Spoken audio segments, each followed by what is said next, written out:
When the world has got you down. And Alzheimer's sucks. It's an equal opportunity disease that chips away at everything we hold dear. And to date, there's no cure. So until there is, we continue to fight with the most powerful tool in our arsenal, love. This is Love Conquers Alls, a real and really positive podcast that takes a deep dive into everything Alzheimer's, the good, the bad, and everything in between. And now, here are your hosts, Susie Singer-Carter and me, Don Priest. Hello, I'm Susie Singer-Carter. And I'm Don Priest, and this is Love Conquers Alls. This is Love Conquers Alls. How you doing, Donald? I'm doing okay, you know? I feel like there's a light at the end of this long, horrendous tunnel of darkness. There is. And I feel like we're heading there right now. It's the light of vaccination. It's the vaccination light. We're all looking forward to it. Our guest today had hers yesterday. Oh my gosh, I'm so jealous. I'm jelly. I'm super jelly. But I'm happy for her. In addition to being jelly, how are you? I'm good. I've got we have some fun stuff happening. We have another podcast too that's totally different than this podcast called I Love Lucifer that's coming up, and it's going to be a fun narrative, kind of a horror comedy, just to get out of the caregiving world for a bit and have fun. And we're going to be streaming everywhere soon with the Authentic Podcast Network. We'll keep you posted, but we're excited. So we have a really fun guest today. Her name is Joey Paul Jensen, and Joey Paul and I we go back so far. I don't want to tell you, like 100 years ago, and she and I met as actresses, and we met in a acting workshop, and then we again re-met in an improvisational workshop, and then she took her path, which went into casting, and she became this incredible casting director known everywhere, and everybody and loves her, and she's so intelligent and talented, and she's also a producer now, and she's a renowned teacher. She's amazing. She has such a gift for that, and we've produced together, and we're going to produce more together. We're actually working on something right now, so I'm super excited, but Dawn is going to tell you a little bit more about her. Joey Paul Jensen. She's an award-winning casting director, movie producer, acting coach, motivational speaker, and peak performance coach. Since 1994, Joey has cast live action and animated movies and series for Disney Channel, Nickelodeon, Cartoon Network, many more. Her projects include That's So Raven, Even Stevens, and the award-winning feature Soul Surfer, just to name a few. As a talent coach, Joey's purpose is to guide young actors to become successful thinkers and build great leadership qualities in their acting and in their life. She develops professional actors in Hollywood, schools across the country, and actors all over the world. She's amazing. And what else, Susan? What else can you say about Well, Joey? the reason, besides all that incredible stuff, Joey and I were having a conversation last week, and she was telling me about one of my favorite people, which is her mom, Millie, who happens to be 97 years young, and lives alone, is the most independent little pistol, like Joey, independent and just a lot of energy and just vibrance. And Joey had this like amazing daughter caregiver miracle event that happened that I thought was so gorgeous, and I just wanted to share it because it's so inspirational. And I felt a little bit that it resonated with me with when I got my mom into the Jewish home, and I didn't know what I was going to do. And sometimes you just have to have faith, and I wanted to bring that up. And also, Joey's not foreign to being a caregiver, and was really a role model for me with her father, who had vascular dementia. And I watched her go through that. They were a few stages ahead of me before my mom had just started with Alzheimer's. And so I learned from Joey, and as I hope that I can, help everyone else out there and learn from me. So I think it's time to, go ahead. Without further ado, I would like to introduce my dear friend and colleague, Joey Paul Jensen. Thank you. Thank you so much. I'm so happy to be here and join you today and such a fan of what you're doing. It's just so enlightening and inspiring and so awesome. So thank you for inviting me. Thank you for coming. First, I think it would be super interesting because your dad had a specific kind of dementia. Can you talk about that? Yeah, so ultimately they had diagnosed my dad with vascular dementia. And it was so interesting because, my dad was a PhD engineering physicist, and he had over 70 inventions over his lifetime, and many things that we use every single day in our lives that is just so astounding. He had his PhD by the time he was 21 years old. And so my dad even recognized there was things about him that didn't seem right. So like when I think he was like around 75 or so, and he was thinking, I don't seem right or whatever. And he went for a test. They do these tests to see where your cognitive is. And he would pass with flying colors. And he went like for a few years, once a year, and they would say, oh, you pass. And they're pretty basic things, a lot of the stuff that's on there. But if you're a genius and you slip a little, and then you kind of become normal for what other people is normal, you just know that you're off. And he really was trying to reach out for help just at his beginning stages because he knew he wasn't right. But they kept saying, oh, you're fine, you're fine.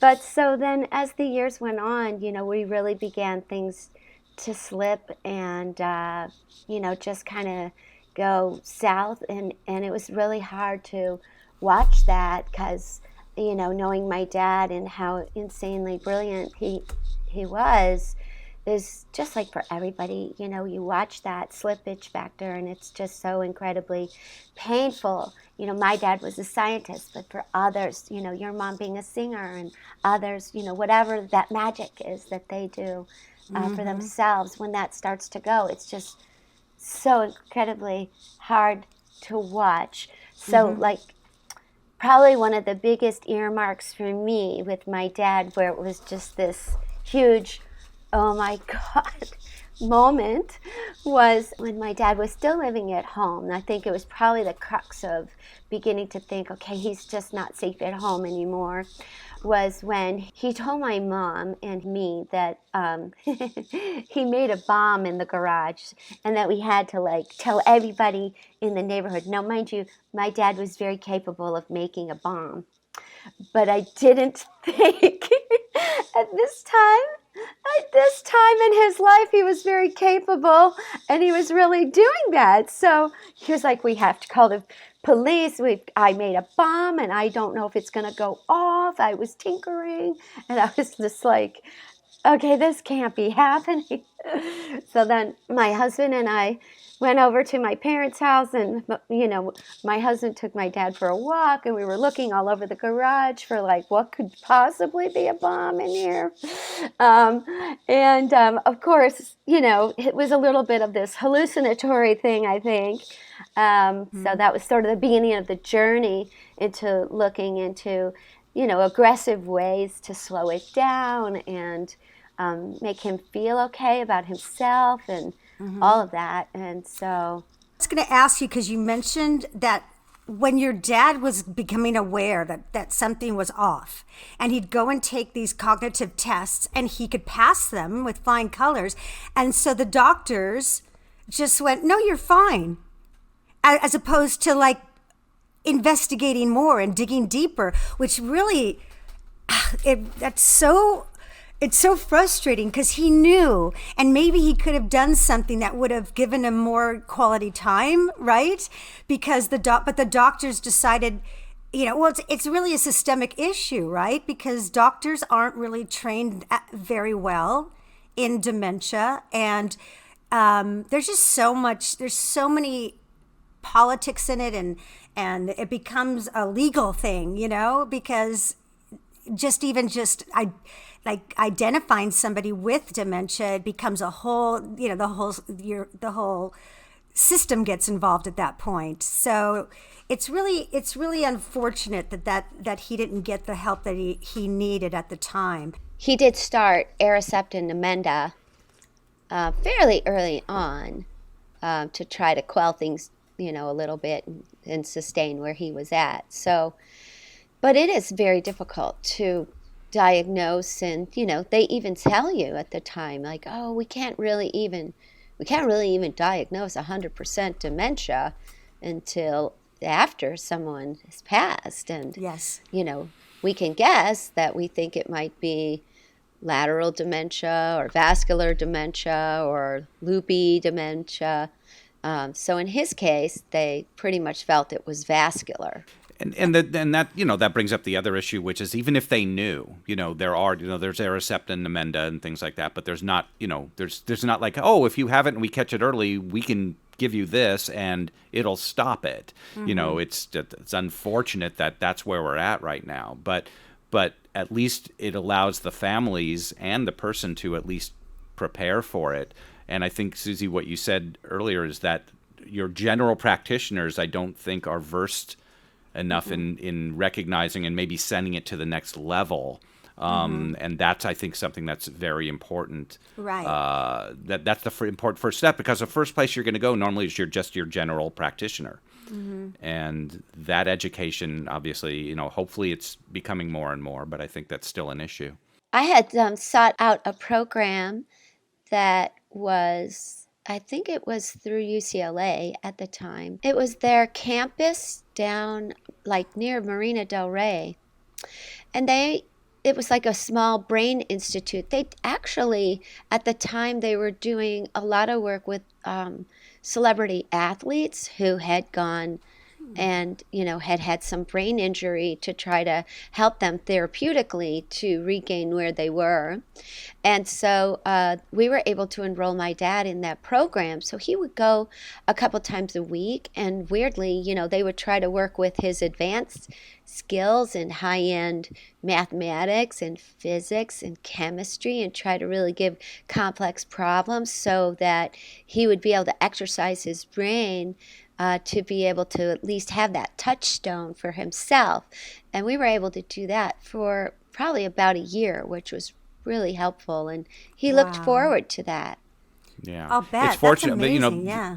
Yeah, I mean, obviously, and you're fortunate to have that even available to you. Of course, if you look at across the country and across the world, those facilities just are not there. They're not prevalent, and they're not, so it becomes, just a matter of availability. And this is where, we hope that we're heading to where that becomes more widespread and available. But for now, you just have to be lucky enough to have that available to you.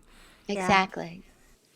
What happened with your dad, though, what I thought was interesting that I wanted you to share was how you found out that it was vascular, and how it was slightly different than, what my mom had, which was, pretty much straight Alzheimer's. And I remember Joey telling me what she's about to tell you, and I thought, oh, I hope my mom actually has this so that maybe I can help her. Yeah. What was it? So I became aware of something that can affect the brain that may not be Alzheimer's or may be in conjunction with Alzheimer's, where there's certain symptoms that manifest. And so my dad had these symptoms, which can be common with Alzheimer's as it develops, which was where he would look down and he would shuffle his feet when he walked. And that was perplexing to me. And I sort of, like a lot of us are today, I'm a little bit of like an internet fiend. When we're really caring and passionate about something, we're like, well, let's look up this and let's look up that. And so in one of those episodes for myself, I was kind of looking up, dementia and the shuffling of the feet. And so I came across this idea where there could be excess spinal fluid on the brain in addition to the amyloid plaque. And should that be the case, then if you remove that excess spinal fluid, it can create a lot of clarity for the person. So I did some homework, and I discovered that the head of the Brain Institute at Cedars-Sinai, a doctor by the name of Dr. Brown, that he was a specialist in this area. So I took my dad to see Dr. Brown, and then he said, well, he looks like he has the symptoms, but let's go ahead and do a spinal tap and see what happens. So we do this spinal tap, and it was crazy. It was like instantaneous. The jump in cognition was wow. I mean, it had a wow factor. So he definitely then qualified to have this shunt put in. Well, it's like a valve that goes behind the ear, and that it then gets rid of the excess fluid on a daily basis. So that was amazing. In fact, it was so good. Not only did my dad not shuffle his feet anymore, but I used to ballroom dance with my dad, so he taught me a lot of things. He taught me how to waltz. He taught me how to cha-cha. I mean, for a guy who was a scientist, he was an awesome ballroom dancer. I mean, my parents, they were hot in their day. Wow, I didn't know that. Then my dad taught me how to ballroom dance. And so after the procedure, when the shunt was working, I was like, Daddy, do you want to waltz? You know, I felt like I was in chorus line. Daddy, do you want to dance? You know, and he was like, okay. And, you know, so there we were trying to do a little bit of a waltz. And it was just this euphoric moment because, you know, for about 18 months before the disease in itself progressed, I really felt like a win-win because we got such a piece of my dad back. And it was really, really amazing.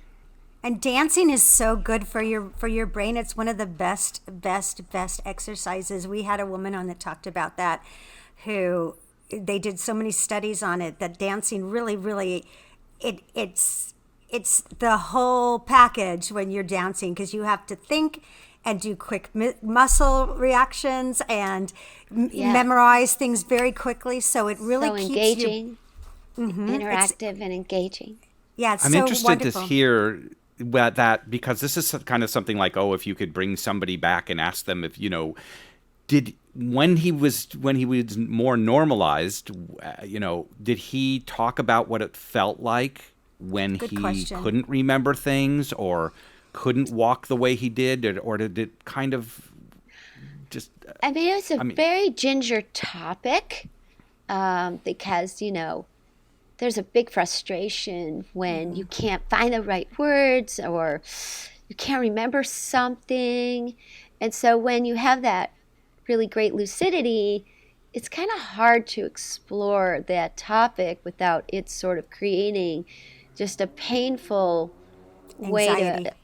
Yeah, exactly. Yeah. So I wished I really could have broached that topic better, but it was just sort of really hard, other than what I observed in his behavior. and how Right, because that I've often changed. wondered, when somebody's in, let's say, full-blown Alzheimer's state where they're not speaking anymore and they're not reacting, do they know everything and they just can't physically say it, that they can't react to it? You know, I believe that we don't know that. We don't scientifically, but I do believe that awareness is there. Maybe not all the time, but once my dad was no longer living at home, I felt really fortunate because this is actually a little bit of a precursor to the story that I'll tell a little later that Susie was alluding to. But where my dad ended up staying was somewhere where it was on my journey to work every day. So I used to be able to stop there on my way into work and also stop there on my way home from work. And usually when on my way home from work is quite late, like maybe 9 or 10 o'clock at night, sometimes even a smidge later.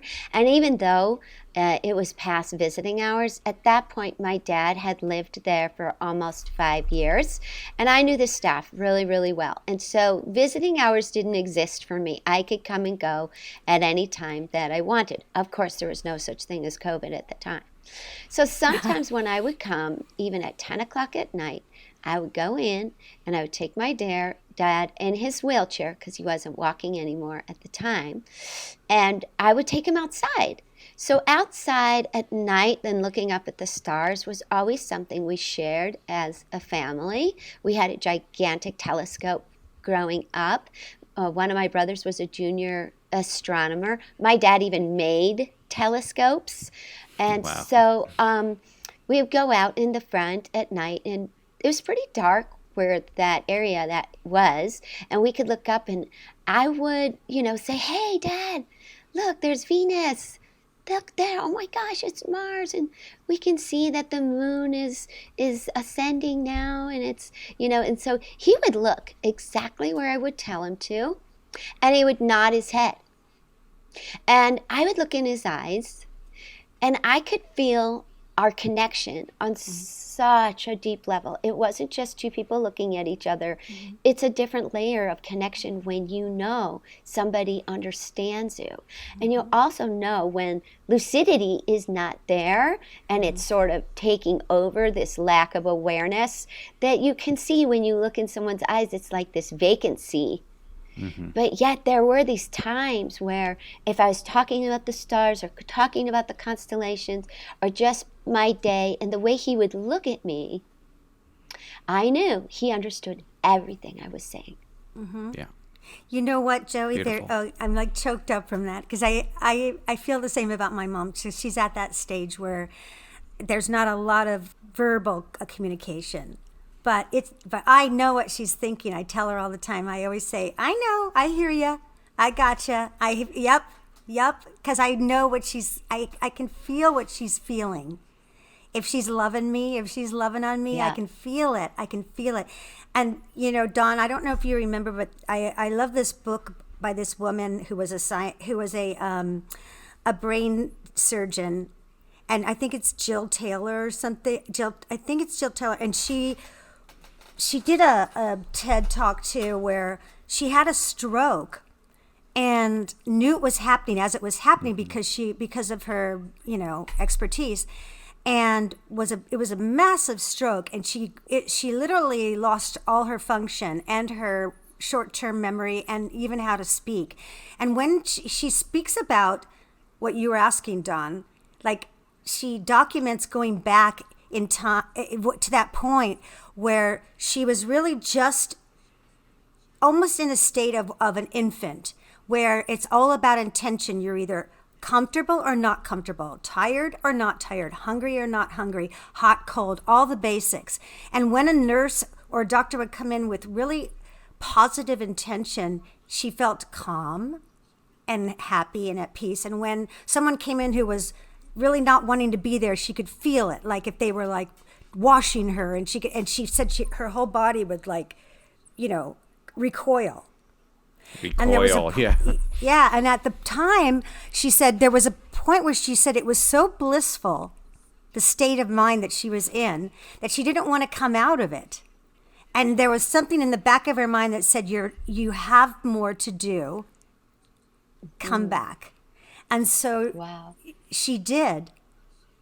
And she had That's to. amazing. But you hope It's amazing. Yeah, but you hope that those who are going through it, have that peace of mind, and it gave me such a peace of mind for me, comfort to say, well, because I know how agitated my mom was before. And I always say I held her hand as she crossed over the wall to the other side, and she's so peaceful now and happy. Like all her nurses say, "Oh my God, we love Norma. She's she's kissing and loving," and she'll say, "I love you, I love you." It's all the basics, right?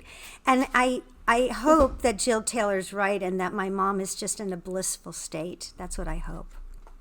Well, it's so interesting. Like the one thing that my father did not lose, even though he lost his ability to speak, was his ability to laugh.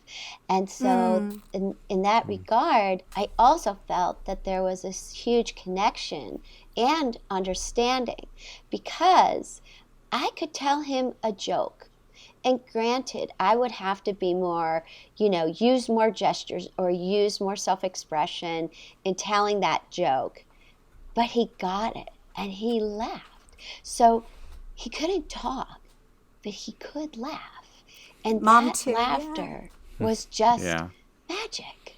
That's Yeah. everything. It's Everything. I mean, it's everything. To realize that every- they're still they can still have joy in their life. You know. Oh, I know is- she does. I know they do, and I know it 100%. I know that, like I'm talking to you, it's for real. It's for real. I mean, Yeah. my mom gets so. We put my little granddaughter. We put her on the Zoom now because it's still COVID, and my mom, it takes a second, then she just goes. She'll look at the caregiver and she'll go, do you see? Do you see? So she's feeling all the feelings. She's there. She gets it. Yeah. She gets it. Yeah. When my It's dad beautiful. went into the facility where he lived, I was so scared. It was just so scary for him to officially leave home. And it was just like heartbreaking. Like, oh my God, I can't believe I'm doing this. And yet I knew it was the safest thing and the smartest thing to be able to do. And he had been there before because he was in rehab there many times. And so this was just more like an extended rehab. But it's so interesting because my parents, they were avid cruisers. So, you know, together, I think they probably went on almost 40 cruises. They went on all these cruise ships and everything. So when my dad finally was living there permanently, it was so fascinating because they had these railings up everywhere on the sides because people who are in wheelchairs can then use the railings to maneuver themselves more easily sometimes than their feet or using their hands to maneuver the wheel. They can just maneuver themselves with the railings. Well, in my dad's mind, those railings were like the railings on a cruise ship. The ship. So he thought he moved into a cruise ship, and he just thought it was so cool. He was that's living awesome. on a cruise ship, and I was just like, oh God, thank you so much, because this made it so much easier to take that step. Little That's miracles, awesome. right? That's Those are little yeah. miracles. Yeah. That's fantastic. That's what you look for. Yeah. And then you That's say, the silver yeah, lining. Yeah. that is for the sure. silver lining. So now you have to tell us about your beautiful mom and like what happened just recently, which I just love this story so much. Well, my mom is, she's just a firecracker. So she is 97, and last year was the first year she was no longer driving.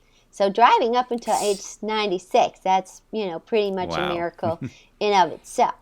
But unfortunately, somebody hit her. She was in a car accident. Ugh. She did not cause the accident, and she was literally around the corner from her house. So she pulled out of the driveway, she ran around the corner, and very slowly, and this guy just didn't see her coming out of his driveway and went right into her. And since that time, she's had some complicated issues with her back on and off, and in and out of the hospital because of that, and a few other reasons as well. My mom lives literally like half a mile away from me. When you drive there, it would be like 2 seconds as the crow flies. And so she lives alone in her lovely home, and she's maintained her home. It's a really nice 4-bedroom home. She's got lots of collectibles, and she just feels very attached to all of her things. And it's not been in her mindset that she's wanted to downsize or move, and she is sharp as a tack. And it's Love been it. difficult for me because I have been there for her. We go to many doctors. Honestly, I think my mom has like between 12 and 15 doctors for various specialties right now. And luckily, since I work from home, I can fit all of those in, and we go back and forth. And yet recently, she had a fall at home. She actually tripped up the stairs. She has stairs. My parents have stairs. I didn't want them to have stairs, but my parents said, oh, we'll get exercise the rest of our life. We have to have stairs. I was like, oh, great. I love your mom so much. I so relate to her. So she goes It's a little revealing, but it's kind of funny. She goes to the bathroom downstairs. Then she's on her way upstairs, but she forgot to button her pants. So therefore her pants started to come down, and she tripped on her pants going up the stairs and then proceeded to fall back down the stairs. Luckily, she was only up about 4 or 5 steps. So she fell onto the tile. Then she crawls her way to the security alarm. She pulls the security alarm, but she couldn't reach it because she's like on the ground. She's trying to like figure out, I'll just press all the buttons. So I get a call from the security company saying there's a fire at your mom's house. Now this is at midnight, you know. And I've gotten many calls in the middle of the night, you know. So I go over there. There's no fire, but I find my mom on the floor. I call 911, and then goes to the hospital, and she's there for several days. She's got a bad bruise on her hip, and thank God she didn't break anything. So it was at that point where I just said to myself, she's just not safe at home. I can't keep doing this. It's wrong, but I don't know what to do. So, like, you know, I told you I had this bond with my dad. We'd always go outside at night, and we'd look up at the stars. And so I kind of, like, always have been praying for, like, some guidance to figure out, like, how do I protect my mom? How do I make sure she's safe? How do I do things so I can sleep at night? Mm-hmm. And I just go outside of my house because we kind of live in the country and you can see the stars really well at night. And I'd always look up in the sky and look for guidance. And at nighttime when I look up in the sky, it's where I feel my dad's presence. It's just so strong. Mm. And I would think to myself, I'd look at the stars and I'd look at the constellations and I would think, just tell me how I can protect her. So she's in the hospital, and then her hairdresser called me because her hairdresser usually comes to her home during COVID and does her hair. So she called me and she said, oh my God, I can't reach your mom. I'm thinking she's in the hospital. And I'm like, yes, she's in the hospital. She's like, you got to get somebody to take care of her. And I said, I know, Irene. I just don't know what to do. And she says, I have an answer for you. And I said, I'm listening. I'm all ears. And so she said, my brother passed away in November, and he had a caretaker for 11 years. And after we buried him, she came to me and she said, help me find somewhere new to go. And I think maybe she would be the first and best person for your mom. And I said, sounds good. I'm happy to look into it because everything else I've looked into is just scary to keep somebody 24 hours and what that's going to be and blah, blah, blah. And I said, what's her name? I'll give her a call. And she said, her name is Star. So the second I heard her say her name, I felt like the hand of God had touched me and said, look no more. You found what you needed. And sure enough, when I spoke to her on the phone, it was like chills. I couldn't believe it. And now it's 2 weeks later, and Star has been there for 2 weeks, and it's fantastic. Right. Wow.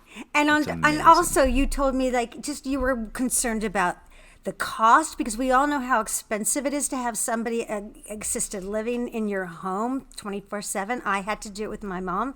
It's so expensive, and this woman was she a very reasonable and something that could work out really well for my family. And also I've been in the process for a couple of years actually to qualify for a veterans benefit for my mom because my dad fought in World War II, and it's lots of red tape. I mean, everything you need to get together for that is like, writing a dissertation for your degree and advanced degrees in college. It's so much work, so much essays, doctors, blah, blah, blah.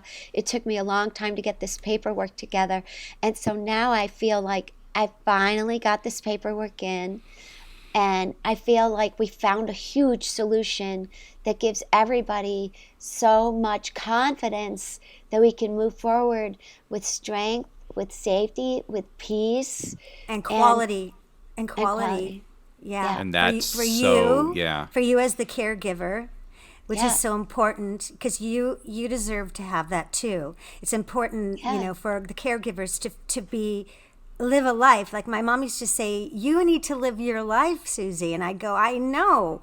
Believe me, I know. I know. It's really Because they don't want to be a burden. They do not want to burden their children. They want the help, sure, but first of all, they want to maintain their dignity. They want to maintain their independence as much as possible within safety. But most of all, I really do feel that they don't want to burden us. Yeah. And, to find that solution, is just, it's a miracle. It truly is a miracle. So I think that the moral of the story is it's just, and I say it resonated for me, everybody, because when, my mom, like we're talking about how expensive care was and is and getting more and more. My mother has had Alzheimer's going on 15 years, and you deplete your money. You deplete your money, though. I mean, there's no way. I mean, unless we're like the Gates family, it's going to be.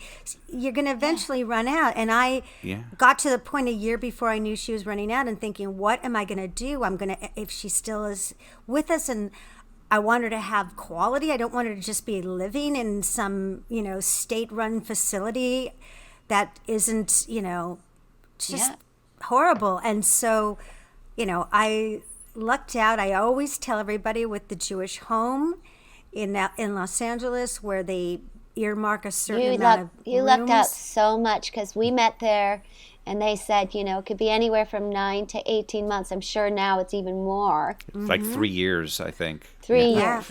Yeah. And once you're in, you're in for good for the rest of your life. Yeah. And I cry all the time when I think about them, because I think I'm so lucky, and I don't know how it happened.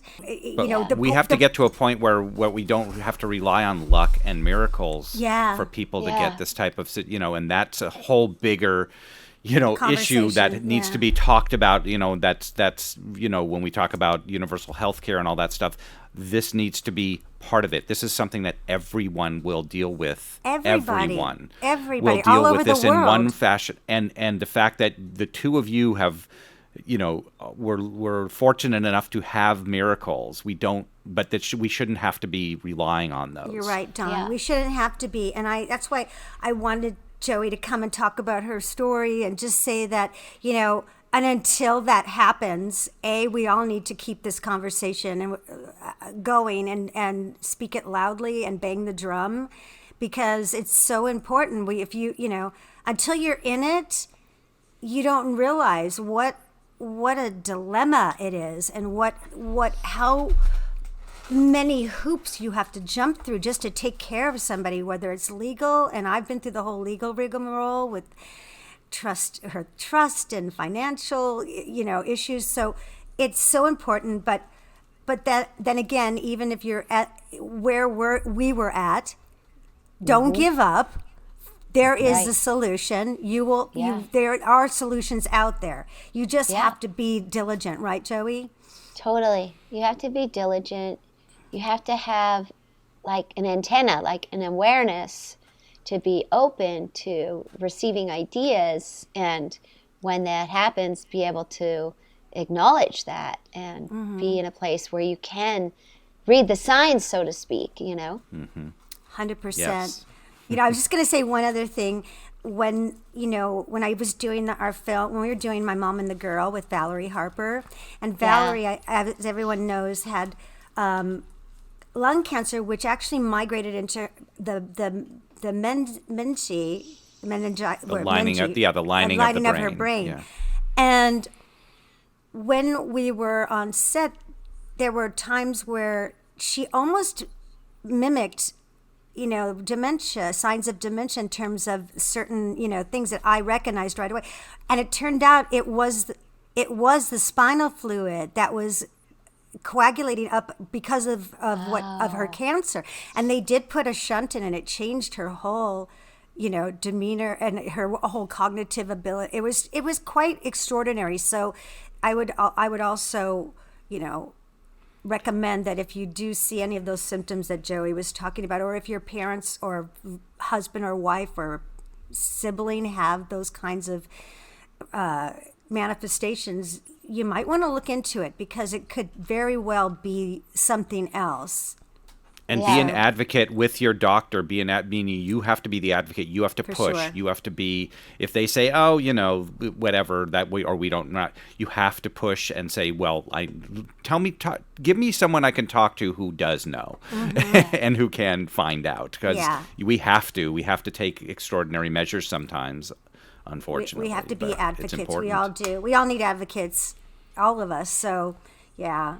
But anyway, is there anything else that you wanted to share, Joey? I read an article recently. I wish I could remember exactly where. If I find it, I can let you know. Okay. About how there were some senior citizens that had certain degrees of dementia who got the virus. And they found out that the virus actually killed somehow or destroyed some amyloid plaque in their brains. And they became more cognitive and more alert when they recovered. Actually, they did recover from the virus. And they became less demented. So now there's some research going on where they're doing some testing where they're injecting viruses to eradicate amyloid plaque and see if this is something that could possibly, work towards a solution in reducing aspects of dementia. Talk about a silver lining. Oh my gosh. I mean, come on. Right? Isn't that a amazing. crazy story? That is, wouldn't that be incredible though? Crazy. Out of all this, they find out that coronavirus is the cure for Alzheimer's and dementia. Wow. Would that be, or some part would be, wow. That would just be. Let's hope. Okay, that would blow my mind. That would be the irony of all ironies, right? Right. That would be amazing. Totally. But I'd be for that. That'd be awesome. Yeah. That'd be awesome. Yeah. Wow. Well, that's it. I just say thank you for sharing that beautiful story. I just wanted to share it with everybody and just give you hope and motivation and strength to just know that everything you're doing is not an exercise in futility, although sometimes it can feel like it, and that you if you persevere, you will find help. And if you need help, obviously you can reach out to us. You know where to find us, and we would, if I can't figure it out, I will find somebody that can. And that's the beauty of doing a podcast, is that you get to meet a lot of cool people. So, I definitely have resources. So, and I wish that I had them 10 years ago. Yeah. Yeah. So, Well, relying on all our friends like Joey, I would say, what do I do? What do I do? And she would send me articles and she would tell me all these things. And, all of us sandwich generation going, that's right. My grandparents didn't have this. I don't remember this. Yeah. All of a sudden we got this. We were like, wow, what's this all about? Right, Joey? And don't give up and talk to people, because you realize this because of somebody, a relationship your mother had with somebody else. It was not, and so let it known that you need assistance and help, and you never know where that may come from. Yeah. You can't be silent, and you can't give up. Yeah. Yeah. So true. Well, thank you, Joey Paul thank Jensen. you. I love you. I love your mother. You too. I love your daddy. I remember him well. Thank he you so was much. a brilliant genius, like my dad, a genius. And I always think Absolutely. And Donald, I thank you, and I love you too. And I love you too. And send love to your mom. Oh, for sure. And hopefully we'll be seeing each other actually in person very soon. Very soon. Let us hope. And I love, and we love the audience. If whoever's watching, please share, download, subscribe. And there's a lot of us out there, but you can't get enough information. And we're fun.